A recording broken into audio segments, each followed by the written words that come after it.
We're on the air. Oh, wow. We're here again. Hi, Jeff. How are you doing? Good, Alex. How are you? I am very good, and I'm excited that we're welcoming a guest today. But before we, we'll give him a name. We've got Peter Elkins with us. Hi, Peter. And I will introduce you formally, properly, after I introduce Jeff, who is, this is our weekly podcast, School of Thought Victoria. And we are coming to you from Victoria, BC, where Jeff runs the Pacific School of Innovation and Inquiry in its 8th year. And we are into maybe our 35th or so episode of School of Thought. So thanks everybody for joining us. Today is a good day. I mean, every day is a good day on School of Thought, but today's a really good day because we've got Peter with us, and Peter is a friend of both me and Jeff. And we hold him in high regard. He is, I mean, in a very tiny nutshell, Peter, you're a mentor of entrepreneurs, kind of, but you have an interesting, diverse, dynamic, and very unique path to where you've ended up. I'm going to read your bio, your short little handle here, that tells us you're a Canadian-based global thought leader in community economic development and local investing. And a couple of years ago, 2019, I think, you sat on the BC government's Emerging Economy Task Force. And just before we started to roll tape, you were saying that you're an associate professor at Royal Roads University, so multi-pedigreed. So we've got Peter here today to talk with, and of course I'm Alex Van Tall, author, writer, mother, and a parent of 2 Sci learners. My second son will be joining Jeff and his crew next year at Sci. So welcome everybody. Excellent to have you here. And yeah, Peter, we're going to put you on the hot seat today. You ready? I'm ready. Glad to be here. He's nourished. He's had a big snack. He's settled in. Peter, we've caught you in a really busy week, actually. You were just saying before we started recording, what are you up to now? Yeah, so really in the last year, I've been working on an economic framework for a more robust economy as we come out of COVID. And so the last 2 weeks, we've launched the formula and the strategy, and now we're just in conversations with foundations and endowment trustees, government, philanthropists, and economic developers, and just really getting this framework out into what started the BC community, that's quickly become the Canadian community, that's quickly become the international community. So lots of interesting conversations, and just kind of, finding a home for it is really what we're trying to do now. So you and I and you and Jeff have been talking about this economic framework for, I would say, the better part of maybe 18 months. And I know it's been in your mind, sort of sifting and sorting for years and years and years. And like these big jigsaws, they take a while to kind of pull all the pieces together. Will you give us a sort of a snapshot of what you're calling it, Project X?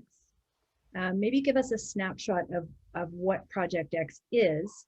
And like you said, it's to create a more robust economy coming out of COVID. So how does it do that? Mm-hmm.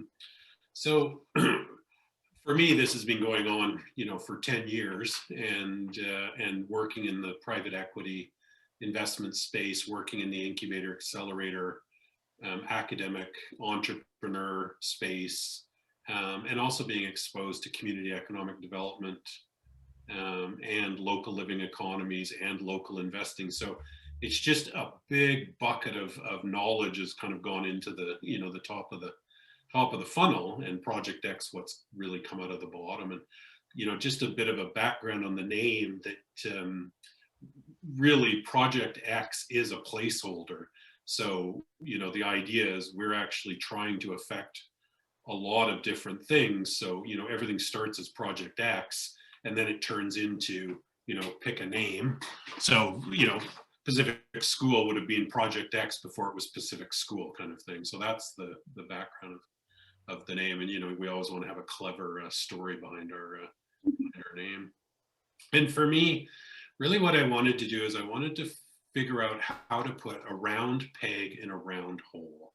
And so my kind of odyssey over the last decade has really been looking at impact investing, social entrepreneurship, funding for nonprofit or civil society, incubators, accelerators, entrepreneurship, early stage funding, venture capital, private equity, public equity.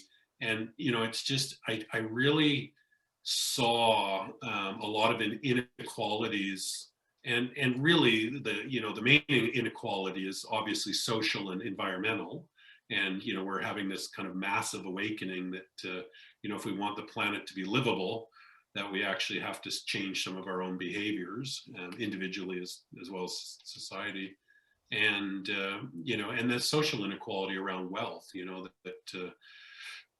that COVID's really drawn a lens to that inequality. And we could go further into the inequality if we had more time around gender and race, and the other parts of inequality. So I really wanted to figure that out. And when you start looking at the statistics and what's going on, you realize pretty quickly that it's explainable, and there is a solution. And I think Project X is one of those solutions.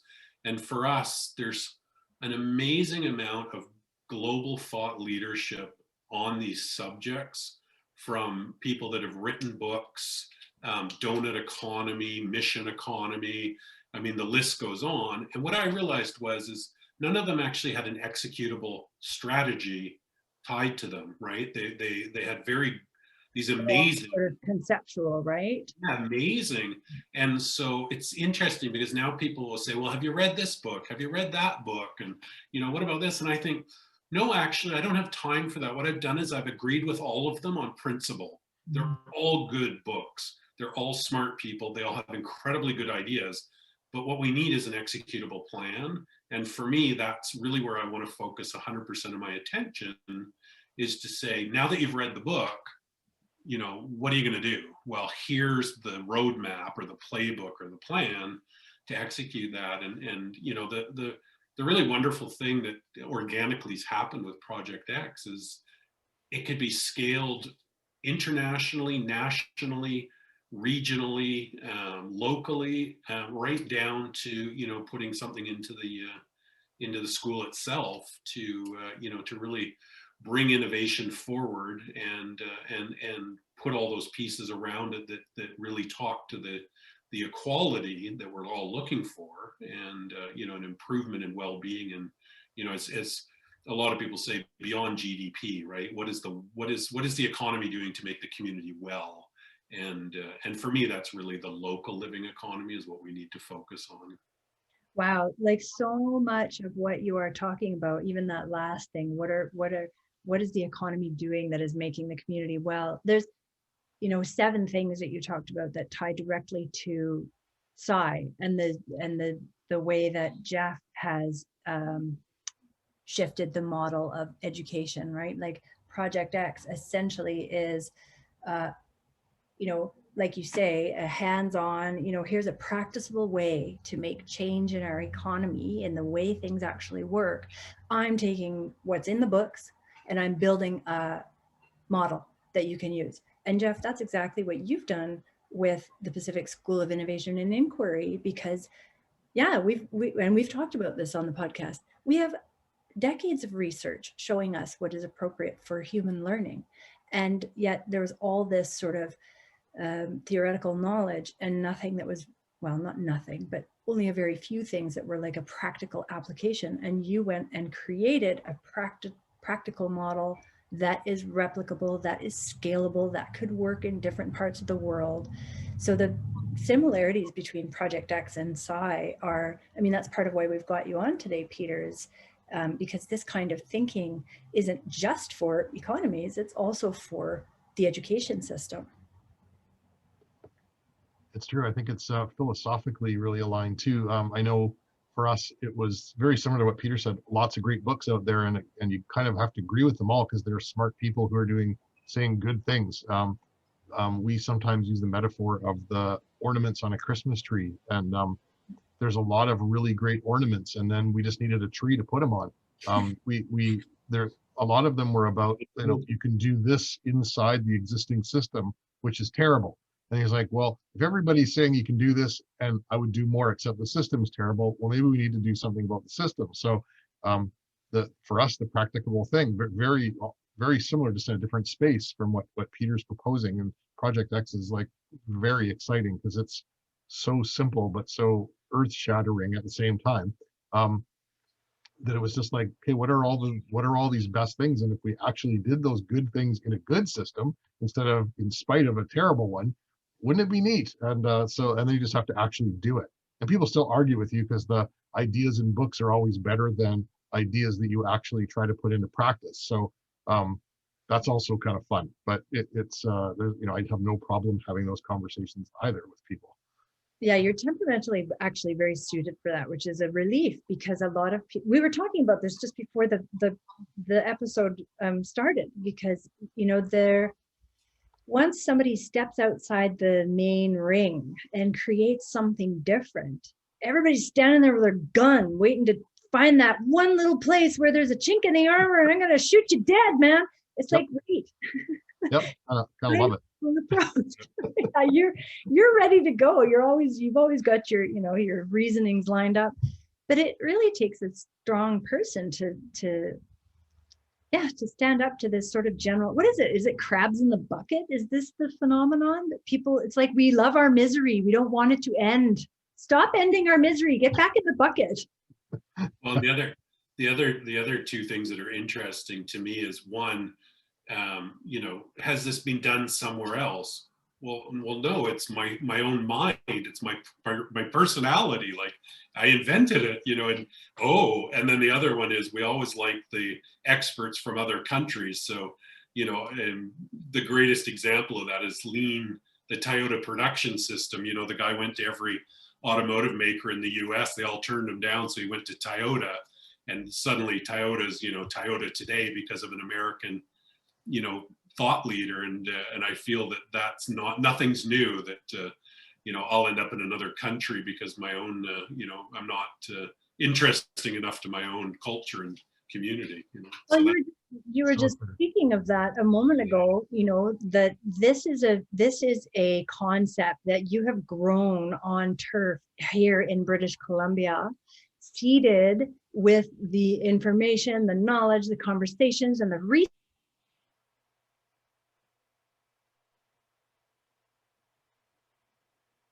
Well-credentialed people who were like asked to go and figure out the solutions. Yeah. And yet you bring the solution forward and everybody's like, and so now you've got an audience in New York, which is great, but that's not in our backyard. Yeah. So, yeah.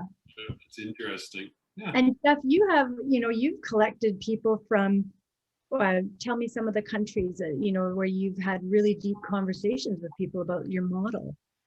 Just anything that doesn't have British Columbia in the title, or Canada. Yeah. So the Netherlands is the most recent one. They, you know, we joke about it too, because, you know, they'll come here, and when people find out that someone from the Netherlands has been here looking at the school, then they take us more seriously. And then when we talk to people from them, it's like, wow, those people in Canada are amazing. It's so funny. Like, everyone's pretty insecure about their own stuff. Human or something. Yeah. It is. It's like you have to leave home. You know, you got to leave your hometown in order for people to actually take you seriously. It's funny. Yep, it is. In a sad kind of way. Okay, Peter, I want to ask a little bit about, there's a few things that you've talked about. One of the things that has drawn a lot of your focus and thinking power is the fact that we do not have the right sort of stance on, or the right approach when it comes to fostering and supporting new ideas that will grow great businesses and that will give great jobs and that will then contribute back into the economy. And you have said before that there's far too much focus on this entrepreneurship, you know, far too much focus on making entrepreneurs. And that's actually not the direction we should be going in. So talk a little bit about what you've learned there. Yeah, so again, my experience working in that ecosystem with incubators and accelerators and entrepreneurs is what I really, realized was over 90% of the people I interacted with in my assessment were innovators. And they were being forced into entrepreneurship because there was no structure or model for them to take their innovation to move forward in a commercial fashion. What's an example of that? Like when you say innovator, who's an innovator, and how would that person, give us a concrete example of what that would look like for somebody who's like, I'm an innovator and yet I'm having to be an entrepreneur. I'll give you a great case study. So we're working with a scientist right now, Fadia, and she was one of the main scientists behind a pharmaceutical company that had a large success, and Esprivia, and she wanted to get out of the regulatory industry and work in unregulated functional food. And so she has a PhD. She's a scientist. She's worked in pharma for decades. And she also has just so happens to have an Ivy League MBA. And so she's more than capable of building a product and running a business. And she came to us and said, I don't want to do the business part of it. And so she's really the best case study we could ever ask for, because there's somebody that has all the credentials, capability, and huge success. And she recognizes that she wants to do what she wants to do, which is innovate. And so by connecting her to the venture builder, she's spending all her energy designing water soluble processes for natural ingredients that are found in nature. So moringa is one of the ones we're working with. And so she's building a new process to basically be able to pour these great things into water and stir them and drink them, and not have to use a blender to work with them. And so she's a really good example of that. And then the other one is just the amount of entrepreneurs that they're forced into entrepreneurship, that come from, say, the scientific university background, also the communities, people working in their garage. And so I just saw it all day. I really saw it all day long. And I kept thinking to myself, this person is being asked to wear too many hats. And yeah, well, and I'm thinking immediately, I'm drawing parallels to the approach that you take at Saija, because, when a learner shows up on your doorstep, you're not asking that learner to be the thing that the curriculum says they should be. You're actually asking that learner to be the thing that they're here to be, right? And so this woman, Peter, I didn't catch her name. Say it again. Fadia. Yeah, you said she wants to do what she wants to do, right? She's a scientist. She wants to nerd out on the learning and on the research and on the offerings and the benefits. She doesn't want to be like doing the marketing and all that. And so Jeff, talk a little bit about how that's very much reflected in the way that Sci takes its approach to developing learners.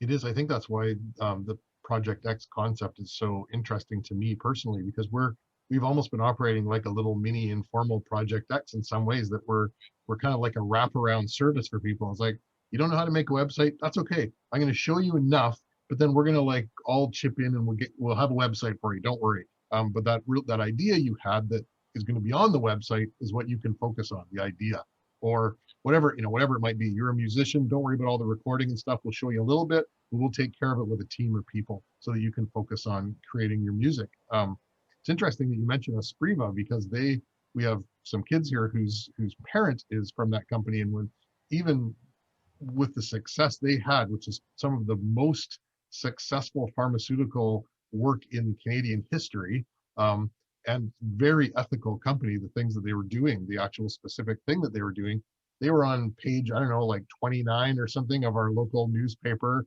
didn't get mentioned for 2 seconds on anything local at all, but recognized internationally for their innovative thinking and their, the work that they did. So even the companies who are willing to do the entrepreneurship, like the whole deal, they don't often get recognized for what they do. But so yeah, at least we can help people not have to do all the things themselves. We can help them focus on the parts that got them into it in the first place. And that, Well, yeah. also just recognize the innovation in our own backyards, right? I mean, the interesting thing is when you think about how much innovation's left on the ground. So I like to kind of, poke the bear a little and say, I think there's billions of dollars on the ground at every Canadian university because there's no model for those innovators that don't want to be entrepreneurs to move forward.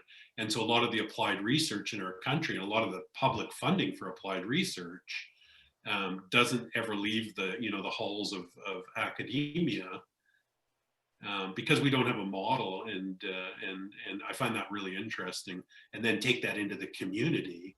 So you think about that person that's like, well, I've got this really great idea, but I don't know what to do with it or where to go, or I can't quit my day job. It just gets tossed to the side. So, what would happen if we put a website up that everybody in Canada knew existed that said, tell us your good idea and we'll tell you if it's worth pursuing? I'm sure the volume would be shocking, and suddenly you've got a whole new economy, right? I think you're right. I mean, we've got just under 100 kids here, and we experience that literally every day.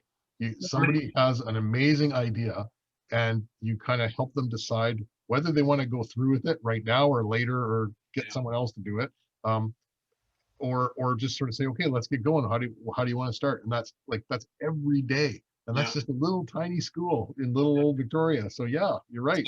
It's So all that's out why there. I can't believe we've put so much energy around this concept of entrepreneurship, because that we're a country of innovators and a country of educated business people. We need to match those specialties together and take entrepreneurship right out of the language and the equation, right? Yeah, and I think there's a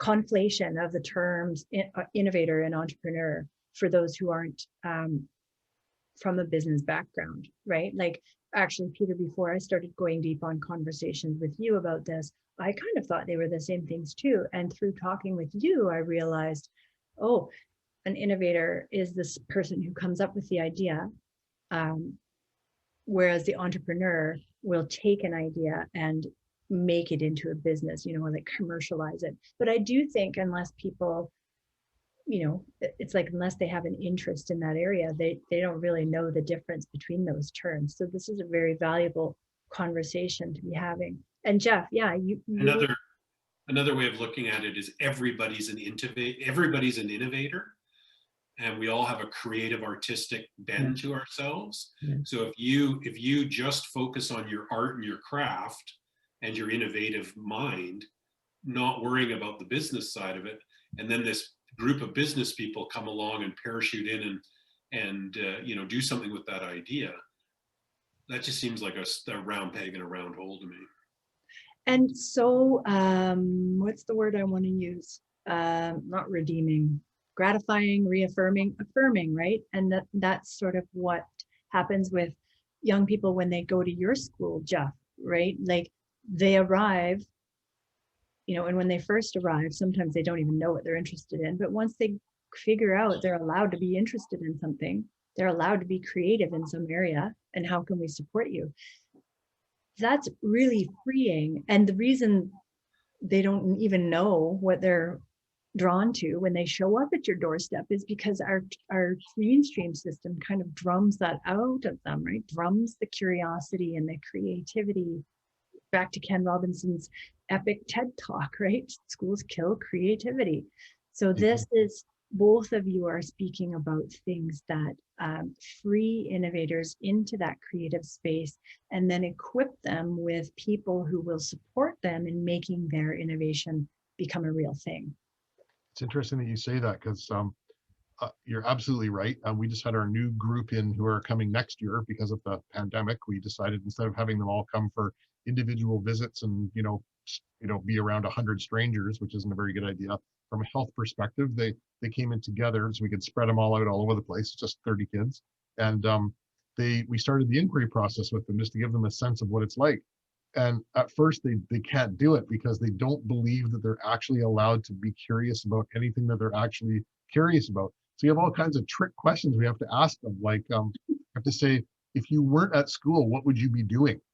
And things like that. And then they're like kind of shyly writing in the smallest lettering you could possibly write what the thing they're interested in, because they don't want to talk about it. The other side of that is once they get interested, like you were saying, Alex, sometimes they find out for the first time what they are actually really, really deeply interested in, and where they can innovate. Then the other end of it is they start to worry about, because all their friends are in these lockdown systems in other places, and they're thinking, oh no, have I ruined my life by pursuing these things that I'm really passionate about and good at, because it doesn't look like maybe it matches with the way the world is set up. And then this is where Peter comes in sometimes too, like literally comes in and talks to people and talks about all these unusual pathways that are not going to show up in your typical counseling software that says these courses equal this job, which is not really true anyway. Yeah, so there's a whole bunch of components to it that are support for people to feel okay about what they're doing. So I just wanted to add to that, in the non high school world, when they go into the adult world, the question I use is, what would you do if money wasn't an object with your business, or what would you do if you had $5 million? And it really is quite interesting how many people get stuck on that question, because you've released them of all their limitations. And Yeah. I've watched people have panic attacks when I've said that to them. Yeah. And it's interesting that never ends. Yeah, that's actually a key question in coaching. What if power, money, or time were no object? Right. People just aren't accustomed to taking that. I'd be working on Project X. Yes. What's interesting about that question is that sometimes and this is kind of goes right back to what you're saying, Peter, about the difference between an innovator and an entrepreneur, is if you're using your innovation to try to be a good entrepreneur because of all the limitations, and your innovation is actually being used to try to address the limitations. When someone says there aren't any, it's almost shocking, because it's like, that's what you've been doing. Like, that's actually what you've been spending maybe 90% of your time on, and then a little tiny little bit on the reason why you actually started the venture in the first place. Yeah. And so it's kind of a shock when you get to actually focus all your time on the thing that you actually cared about in the first place. Well, and I think the other thing with entrepreneurship and innovation, and we haven't even touched on it yet, but is the idea of social innovation and social entrepreneurship. So, what we really want to do is push this one step further and really look at stakeholder value and versus shareholder value. So what if we, start these learners off at a younger age, introducing them to, a bigger worldview, to say, how would you apply innovation with a business tactic to social issues? And I think that's really, the next level of thinking, is to say, what parts of society don't work for young learners or young people? What's the innovation, and is there a commercial model there that we could actually export to other jurisdictions? It really is that simple. So this, like I say, we just have to take this concept of limitations, which is what I think entrepreneurship has done, because we're not a culture of entrepreneurship, and focus. And Alex, you said let innovators be creative. I would say it's the other way around. Let artists and creatives be innovative. Like we have 30 million creators in Canada. We have 5 entrepreneurs.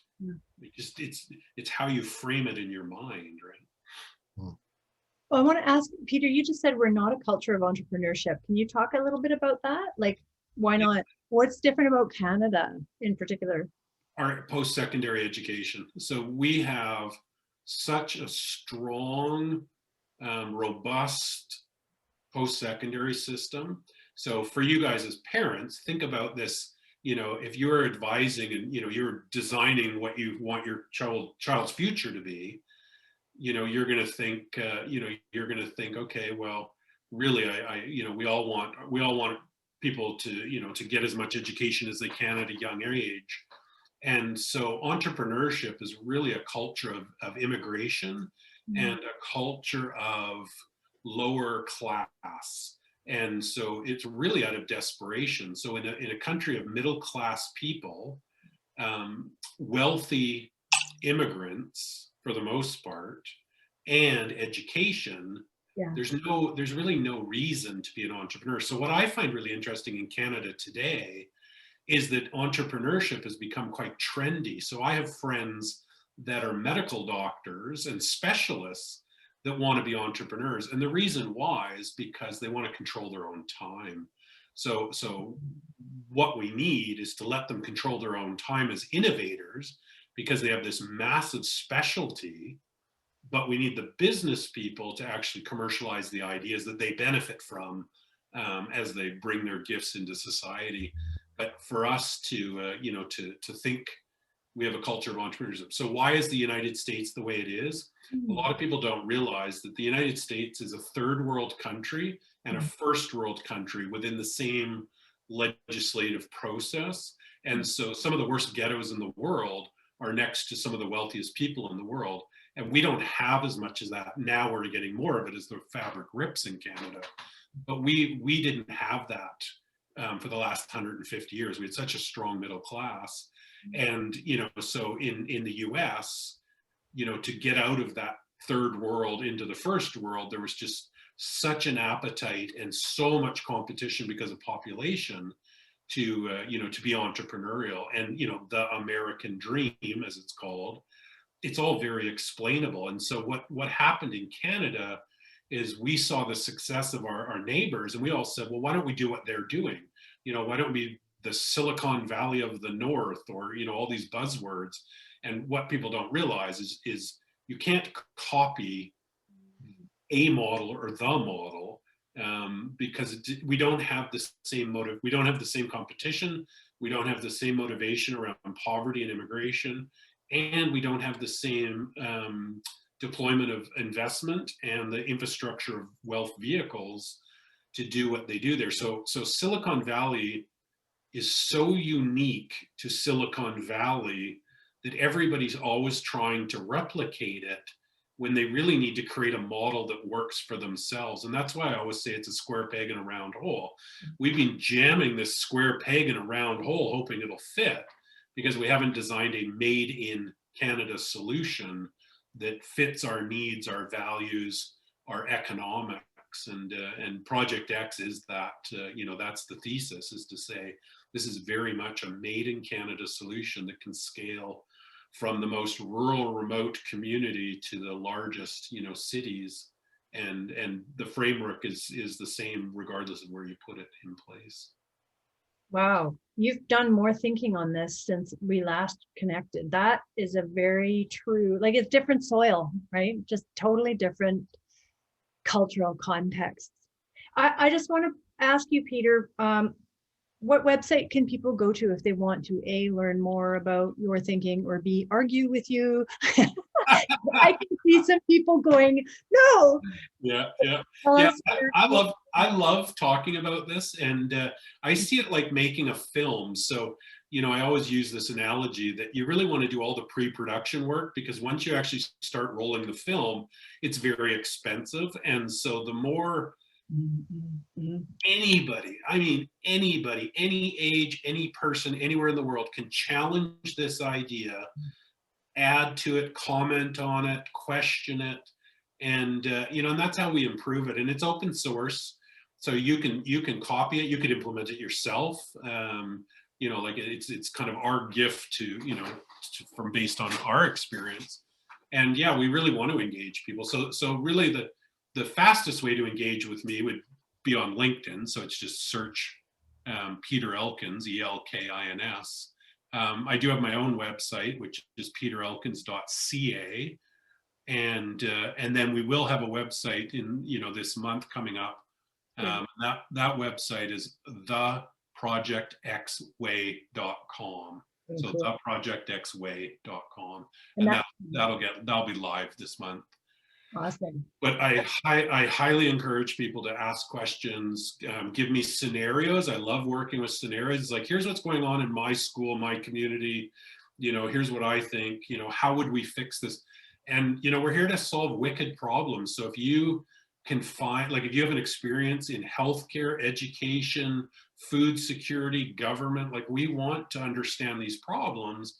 Because one of the things I've been talking about is this tri-sector leadership model, where to me the biggest opportunity for economic growth in a mindful, equitable way is our own public institutions. So if you think about it, if we could go into our own public institutions,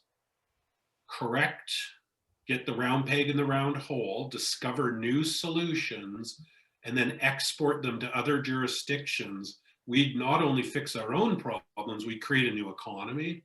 And to me, the biggest opportunity right now is in healthcare, because healthcare is bankrupting public sectors in every jurisdiction in the world. It's just getting more and more expensive to operate. And somebody said in the US, they said, we don't have a healthcare crisis, we have a pharmaceutical crisis. And and everyone kind of laughs and nods when you talk about this, but we really do have to collectively be allowed to go into our own public systems and look for opportunities, not only to fix our challenges, but also export them. So government, like the amount of untapped resources to create new economies right now in our own public service is incredible, because everybody in the world is looking for digital transformation with government without losing jobs, government sector jobs. So we need to redefine work, but we also need to digitize. And if we do that, that suddenly puts our little community on the global scale, and we're now exporting that knowledge and those services and that technology to everyone else in the world. And to me, it's actually a race for things like healthcare and gov tech, or health tech as it's called. And then you could take that into ag tech or agriculture and food security. I mean, we are really not doing a good job of managing our own agricultural lands. And I said 2 studies I'd love to see is one study is, what do we import to Canada? So how could we create businesses just by reducing the import? And 2, what is the consumer retail wealth through wealth managers that's leaving the country through their wealth manager into foreign public equities? Because that's the money we need to invest in our own country to get all this stuff going, so we can export more unique, useful products than just more toys and widgets and and consumer goods, like actual real value. And then the other one's fintech, like the pensions in Canada are world leaders, and we could be going in and designing fintech solutions in our own pension funds, and then exporting those solutions. That would literally solve Calgary's dilemma with all the office space and no more oil and gas sands. Like, that could become a fintech center of Canada just around fintech and pensions, and it just, the list goes on and on and on of these opportunities that really aren't being exploited. So we need to move away from resource and really get into value add, and the value add that's really untapped is in education, agriculture, food security, healthcare, government operations. And nobody's even talking about this at this point. There's so much, it's like, there's got to be a metaphor for this, I guess the spider web. I'll just go with the usual one, but you pull on one little piece of the web and you realize that every part of the web is connected, right? And it's so much more than just jobs and innovation and entrepreneurship and commercializing products. It's like education, Jeff, right? Like, every piece and every part reaches out and connects with every other part. And when you change one, there's a networked effect. I can see why both of you, I would love to have you each do your Clifton strengths or something. Right. How do you overlap? Because I can see why you are both so enjoying, bouncing ideas off of each other. Yeah. Yeah. Jeff, you have said that Peter has come into Sci before to talk with your learners. So tell me a little bit about, you mentioned it a bit, but what are these conversations? Well, it's actually funny, and I don't know if Peter will even remember this, although I'm betting he will. But some of them have been kind of formal, where he's coming in for that express purpose. So he's helped a learner start a small business, and it was more than just start a small business. It was even just thinking about what does it mean to even have an establishment that people come into, and branding and welcoming people in, and how do you get merchandise in your store without having any money, and like all of these really, really tricky challenges. And it was really successful, life-changing for that person and actually others who were around it. And then there's the informal, which was, we met on a ferry one time and we talked with 3 or 4 kids, and we just visited Simon Fraser University. And it was a really disappointing trip, to be honest. And there's take nothing away from Simon Fraser, just it was not as inspiring as we'd hoped it would be. And we had a few kids there who were really hoping to go into a program where they could be innovators, and they didn't see it there. And they were kind of coming back feeling, not sad or anything, but just like, we were on the ferry and talking, and just the conversation with Peter could have been the field trip. It was fantastic. One girl in particular is very, very interested in sort of the slow food movement and food security and all these things. And I don't know how many people you connected her with just in a 10-minute conversation on the ferry. And then even later, we saw you in the street and you remembered her name and connected her with a chef. And this was like months later. So we call you the super connector around here. But you just help people think about things in a way that they often haven't thought of them before. And they make connections that, in high school, a lot of times we put pressure on kids to think that all they're doing here is preparing for the future. And they are preparing for the future, but they also have a life right now. And I think you kind of help them see that you don't have to like give up your life now to have a better one later. And that also that the two are connected, that there's a line you can draw between them. So anyway, I just really appreciate that when you talk to kids, because I watch you enjoying yourself. I think at least it looks like it. I see them light up. So. Yeah. I love talking about business ideas and economic development and community. Well, one of the most interesting pieces of this whole I keep using puzzle. I gotta come up with a different metaphor. But I mean, Peter, you actually are an unconventional learner.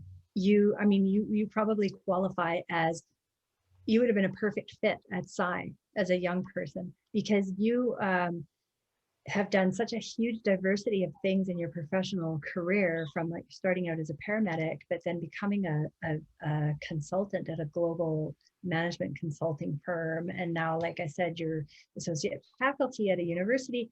You don't have a post-secondary pedigree. And yet you have followed your interests and pursued the things that, what would you say, are they the things that light your fire, or whatever it is? You've just followed those things that you find intellectually rewarding, and you've ended up creating this incredible career and becoming a mentor to, Jeff's learners, but also really sort of, let's hope, moving the needle out there in the world. So yeah, talk a little bit about your zigzag. Yeah. There's a great slide that I use with the students at the university that shows what people think it is a straight line, and what it is this crazy curly line. And I know a lot of business schools use that slide. Yeah, I was thinking about when you were saying that one of the things that really kind of sticks out for me is, I'm going to use the word injustice because it's a powerful word. And so based on my communities, my family, my history, I think I have a real strong kind of version of right and wrong. And, and I think that's where a lot of my thinking comes from, is that, like when I was a paramedic, I think, well, firefighters need more training. like, why aren't we training them? And then I'd ask somebody and they'd say, oh, well, it's a union thing and a government thing and a this thing. And it's like, yeah, but they still need more training. And like, I refuse to be, kind of pigeonholed or forced into something I didn't agree with. And, and the story that's really probably the most kind of profound is, so I grew up in a rural community on Hornby Island, and a group of us as teenagers just had this crazy idea to start a mountain bike festival. And in a community like that, you have no regulations, no law enforcement at the time. They have, some are there now, and a lot of really liberal parents that, you're free range, kids. And so there was no barriers put in front of us. And so, the first year was kind of our buddy that had a garage band and, car headlights and and the mountain bike scene from, Vancouver Island. And, and it was pretty haywire. It was, it was probably about as haywire as it can get. And, we had a lot of fun and nobody seemed to complain. And then the next year, the touring bands started asking if they could come play because they were looking for venues. So suddenly we were getting these like, I'm trying to think, the guy's names escape me now, but like a famous, Canadian musician wants to come. Like, he doesn't realize we're kids, right? He thinks we're festival organizers. And then somebody from Norco Bicycles heard about it. So they wanted to get involved. And, and this was before Whistler had a bike park. Like, this was, we basically were ahead of the mountain bike curve. And, over the years, this grew into one of the biggest, most successful mountain bike music festivals, and it's known around the world. And it's so funny that a group of teenagers, and I think a lot of it is that we just did what we thought was right, and we were responsible. Like, we weren't, we had security, but it was some of our friends that were bigger and tougher, like we'd kind of go find the bully and say, we need you to help us, go stand at the door because everyone's scared of you, so we had we weren't completely haywire. And I think that's just gone on in my whole life. And so, like, the reason I left the ambulance service wasn't because I didn't really enjoy being a paramedic. It's because the system was so incapable of delivering good customer service that that it didn't fit for me, and I couldn't affect change in the role I was in. And so from there, at the time I'd actually invented a little first aid kit that I sold through outdoor retail stores, because I realized the kits in the workplace and the kits in the outdoor stores were very much about Band-Aids. And if somebody actually had a serious trauma, they really didn't have the right equipment. So I made this, kind of what I thought was a great first responder kit for workplace and outdoor. And, and that took off. And it was called GUTZ, G-U-T-Z. And I mean, to me, it was just kind of like a fun little project that took off. And that's when I think I really realized that being my own boss just suited my personality better. And it's the same with learning, like, if you tell me I have to take a course to graduate, but I don't see the value in that course, I just can't do it, and I think that's gone on and gone on. And so when I worked in the consulting space, it was, again, these are things that kind of happened to me, is I got headhunted by the boss of a Fortune 2000 company to roll out a global program that I'd never done before. And he trusted me and let me do it my own way. And, it was a success, and it took 2 years to do. But the reason it was a success is because the guy I worked for was just a stellar human being that, emulated servant leadership like nothing I've ever seen. I'm sure he knew exactly what was going on the whole time, but you never knew it. And, and he let me be the best I could be. And I think that, I think for me that I really encourage people to, I believe in academia, I believe in school, I encourage people to, I think the university experience is one of the best experiences you can ever have in your life, socially and personally. But at the end of the day, we need to understand there's a lot of alternatives to, to going to school and learning that way. And I think it's very strange the position I'm in today, considering where I was as a teenager, struggling with a 5-hour commute to school. Well, like your story, I think would be, if you haven't shared it with learners at Jeff's school, you should make another date to go in and hang out and just talk to people about your path, because Jeff, you've got a lot of learners who take unconventional paths out of Sci. Like once they graduate, they're off into their own businesses, for goodness sake. They're not really looking at that traditional post-secondary pathway that so many middle-class families go for.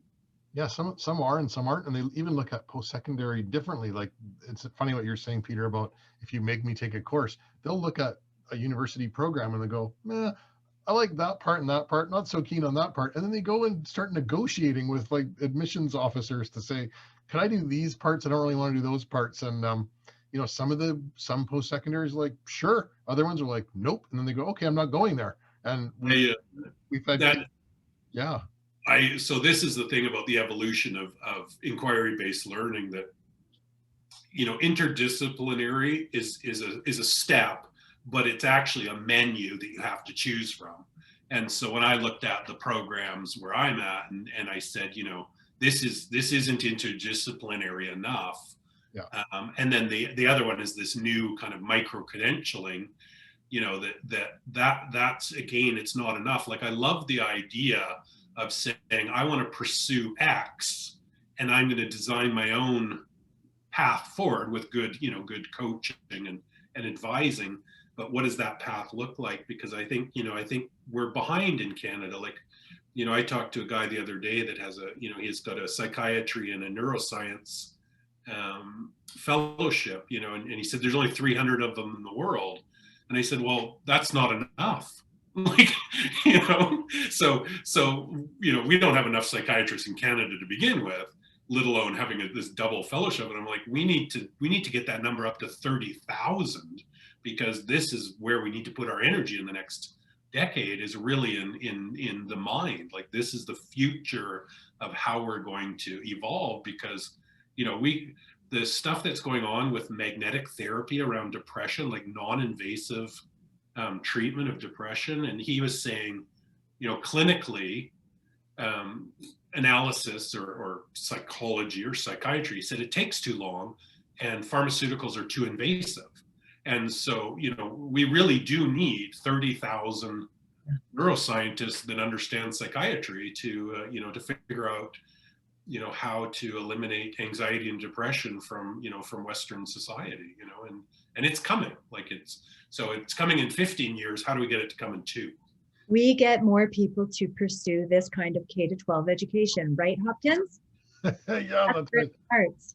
Yep. Just thinking of just what Peter was saying about all the reasons why you can't train the paramedics and all the reasons why you still have to, or the firemen. It doesn't matter what all the excuses are, you still have to do it. And so if you teach people to say, what does the world need right now? What do you need right now? That's what you should probably do then.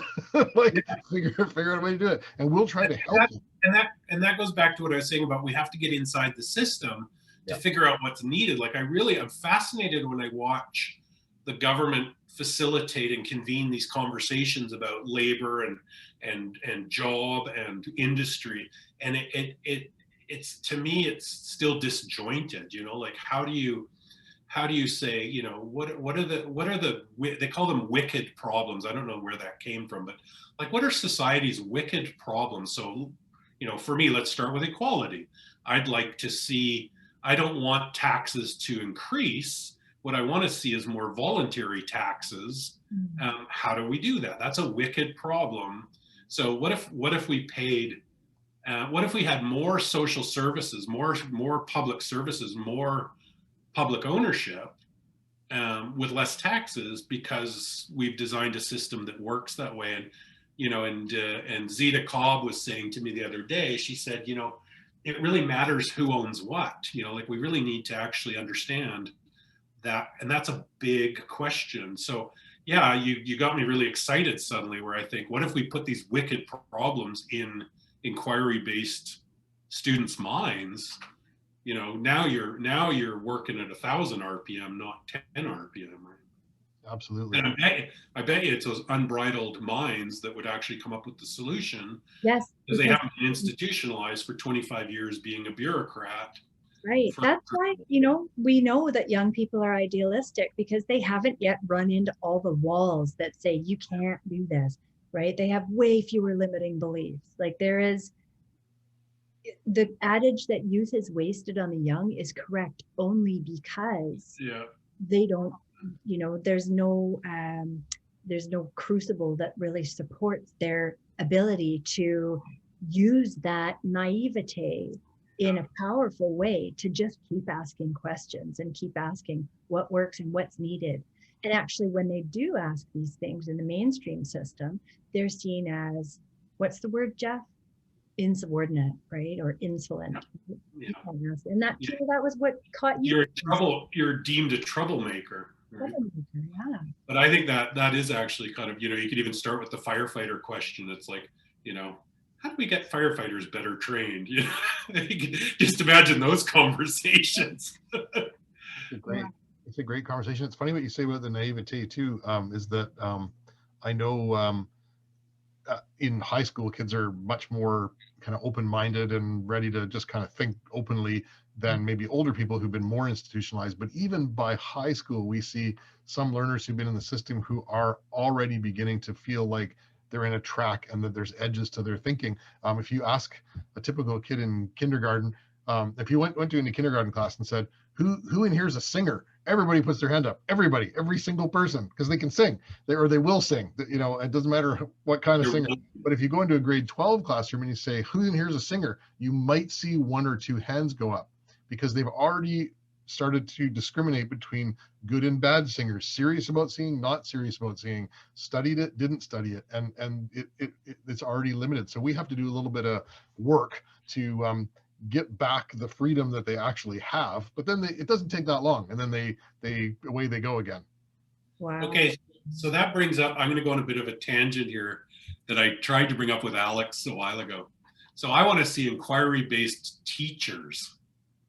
Absolutely.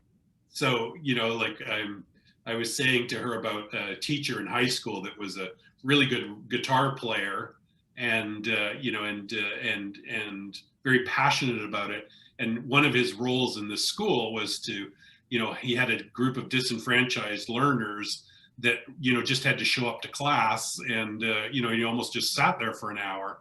And I thought, what if he taught them all to play guitar? That would have been a better use of their time.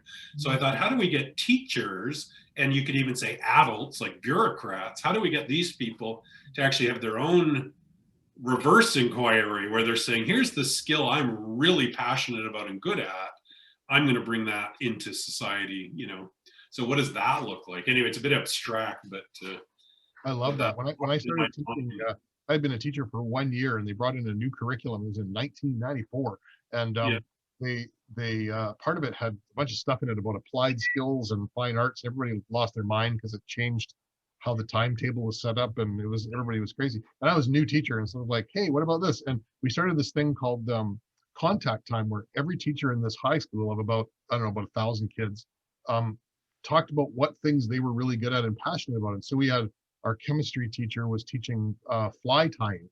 Our physics teacher was doing pop-up books, and kids loved it. And it was just a little tiny, it was a block X in the middle of the week. And for about an hour, you'd go to this thing and you'd sign up for whatever, and you'd see all these teachers unearthing all the things they really loved to do, or that they were learning about or thinking about. And the kids got to kind of share in their inquiry with them. And it was phenomenal. And it ended up working after people started to give it a chance. It actually was good. Yeah. All right, good. Well, let's do more of that. Yeah, it should be. And that's why we, in our school, that's kind of what we're trying to do all the time. Yeah. So, and it's way more fun too. for everybody. Yeah, your teachers are very good at taking that stance of curiosity and openness and learning and sharing with and participating with learners, right? Like, you know, I'm thinking of my own son who is in a band with one or two of your teachers who are right in there with the learners, right? They're right in there with the kids. Yeah, they're learning too. We have an ASL teacher who's learning ASL. So she, teacher here who is facilitating the learning of ASL with a teacher from Island Deaf and Hard of Hearing, which is an external resource, but they need a teacher to help because they're not teachers. But our teacher is learning ASL while she's helping other people learn ASL. And she's becoming quite an expert at it. So they're watching her learn the same thing they're learning while she's teaching it to them. And there's nothing wrong with that. You know, it's an unconventional thing for teachers to, you know, as visualized as subject matter experts for all these years, right? To sort of flip the switch and, yeah, no, I don't actually have to have all the answers. Nope, you don't at all. You just have to have all the questions. Well, not all the questions. You just have to have questions. These two guys have all the answers, people. So please do visit peterelkins.ca for more information from this brilliant thinker. And of course, as always, www.learningstorm.org for Jeff's school, a lot of the materials that Jeff has used to build out this paradigm. Yeah, so let's keep the learning going, and maybe we'll reconvene for another conversation down the road. It'll be nice. We kind of overflowed the cup on this one. Be nice We to keep did. going. Yeah, we could Going. talk. We just brush the surface anytime. I love talking to you guys. Well, thank you. It's been good to have you, and yeah, we'll have you again. Yeah, thanks. Thank you.